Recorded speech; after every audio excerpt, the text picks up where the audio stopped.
നാളെ 22-ാം തീയതിയാണ്. അപ്പോൾ നാളെയാണ് അനിശ്ചിതകാല ബസ് സമരം എന്നൊക്കെ പറയുന്നുണ്ട് പ്രൈവറ്റ് ബസ് ഓണേഴ്സിൻ്റെ.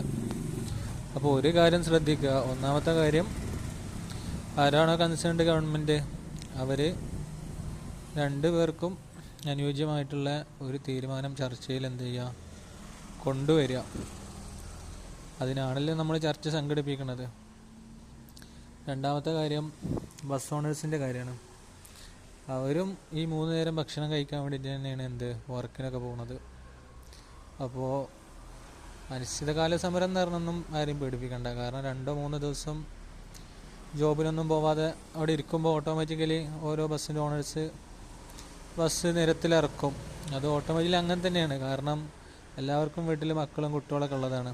അപ്പോൾ ആർക്കും പട്ടിണി എടുക്കാനൊന്നും പറ്റില്ല. അപ്പോൾ 2-3 ദിവസം സമരം കഴിഞ്ഞ് കഴിഞ്ഞാൽ പിന്നെ ഓരോ ഓണേഴ്സ് ഇങ്ങനെ അവരവരെ ബസ് ഓട്ടം തുടങ്ങും. അത് നോർമലാണ്. പക്ഷേ സർക്കാർ എന്ത് ചെയ്യണമെന്ന് വെച്ച് കഴിഞ്ഞാൽ ചർച്ച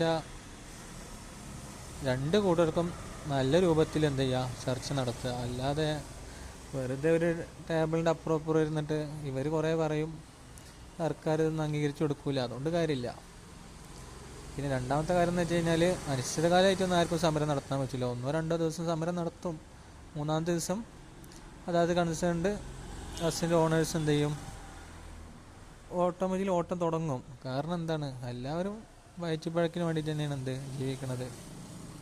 എല്ലാ ബസ് എംപ്ലോയീസും എന്തുണ്ട്, കുടുംബം, കൂട്ടുകുടുംബം, മക്കളൊക്കെ ഉള്ള പോലെ തന്നെയാണ്. അപ്പോൾ അതത്ര പറയാനുള്ളൂ. എന്ത് ചെയ്യുക, നല്ല രീതിയിൽ എന്ത് ചെയ്യുക, ചർച്ച നടത്തുക.